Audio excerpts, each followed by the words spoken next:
وقد صرفنا في هذا القرآن للناس من كل مثل وكان ৯৮ বছর ধরে ২৪ ঘণ্টায় কোরআন তেলাওয়াত চলছে মসজিদে। শুনে আশ্চর্য মনে হলেও এমনটি হচ্ছে টাঙ্গাইলের ধনবাড়ী উপজেলার ৭০০ বছরের পুরনো নওয়াবশাহী জামে মসজিদে। ৫ ওয়াক্ত নামাজের সময় ব্যতীত প্রাকৃতিক দুর্যোগ ও মুক্তিযুদ্ধ চলাকালীন সময়েও থেমে থাকেনি এই কোরআন তেলাওয়াত। ৫ জন হাফেজ পর্যায়ক্রমে চালিয়ে যাচ্ছেন এ কার্যক্রম।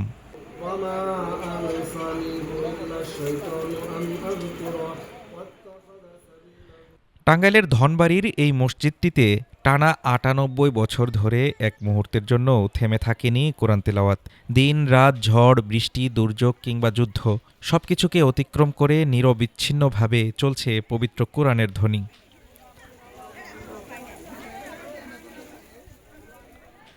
৫ ওয়াক্ত নামাজের সময় ছাড়া কখনো বন্ধ হয়নি এই তেলাওয়াত।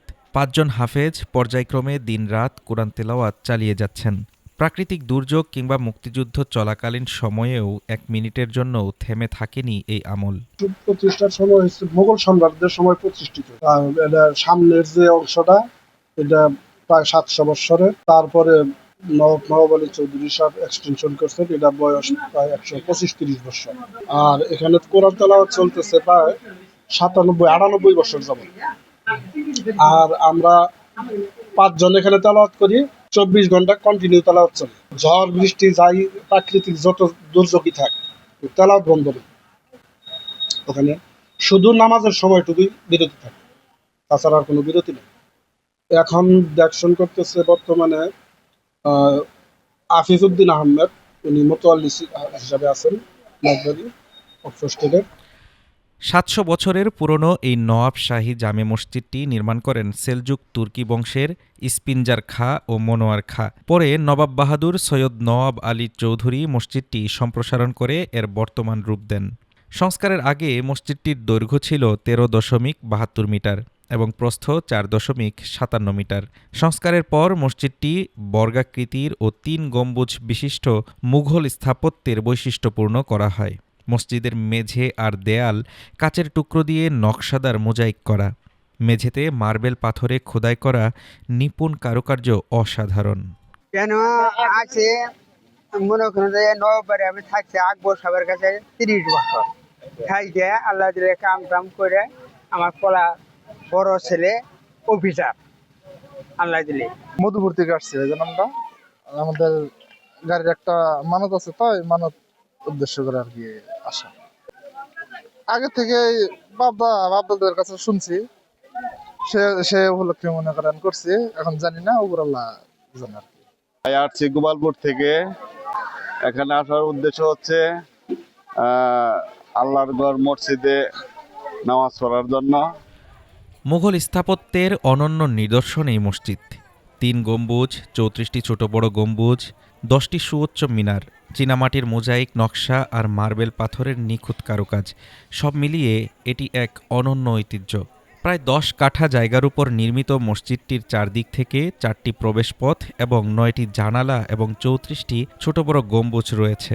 বড় ১০টি মিনারের প্রতিটির উচ্চতা ছাদ থেকে প্রায় ৩০ ফুট। মসজিদের দুতলার মিনারটির উচ্চতা প্রায় ১৫ ফুট।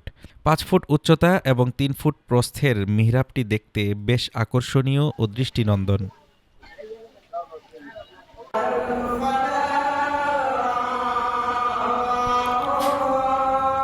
মসজিদে সংরক্ষিত রয়েছে ১৮টি ঐতিহাসিক হাঁড়িবাতি, যা একসময় নারিকেল তেলে জ্বালানো হতো। মসজিদের পাশেই শায়িত আছেন নবাব বাহাদুর সৈয়দ নওয়াব আলী চৌধুরী। এই মসজিদে একসঙ্গে ২০০ মুসল্লির নামাজ আদায় করতে পারেন। মূলত নামাজ পড়তে আসছি আমরা, আল্লাহ নিয়তে আসি। আল্লাহ নিয়তে নামাজ পড়ে যা বলা হয় আল্লাহ তাই পূর্ণ করে দেয় ইনশাল্লাহ। আসছিলাম ১০ বছর আগে, একবার মেয়ে চাইছিলাম, আল্লাহর কাছে মেয়ে দিয়েছিল। আবার ১০ বছর পরে ছেলে, আল্লাহর কাছে চেয়েছি নামাজ পড়ে ২ রাকাত, আবার ছেলে। পীরের নির্দেশনায় কবরের আযাব থেকে মুক্তির আশায় ১৯২৭ সালে তিনি এই সার্বক্ষণিক কোরআন তেলাওয়াতের ব্যবস্থা করেন। ১৯২৯ সালে তার মৃত্যু হলেও আজও অব্যাহত রয়েছে সেই তিলাওয়াত। এখানে আসছি মূলত নামাজ আদায় করতে। আমি পাইটকামার দারুল উলুম ধনবাড়ী মাদ্রাসায় লেখাপড়া করি। তিনি যেহেতু এত বড় একটি মসজিদ করে গেছেন, তাহলে হয়তো বা তার উছিলা হয়তো বা কিছু কিছু কবুল হবে, এলেমে কালামে হয়তো বরকত হবে, যার কারণে এই জায়গায় আসা। মসজিদের পাশেই রয়েছে শান বাঁধানো ঘাট ও কবরস্থান। সেখানে দাফন করা হয়েছে নওয়াব বাহাদুর সৈয়দ আলী চৌধুরীকে। তার ওয়াকফকৃত সম্পদের আয় দিয়ে মসজিদ, পার্শ্ববর্তী মাদ্রাসা ও ঈদগাহ মাঠ পরিচালিত হয়। প্রতিদিনই দূরদূরান্ত থেকে দর্শনার্থীরা ভিড় জমায় মসজিদ ও কোরআন তেলাওয়াত দেখতে। Desk report, Dhaka today.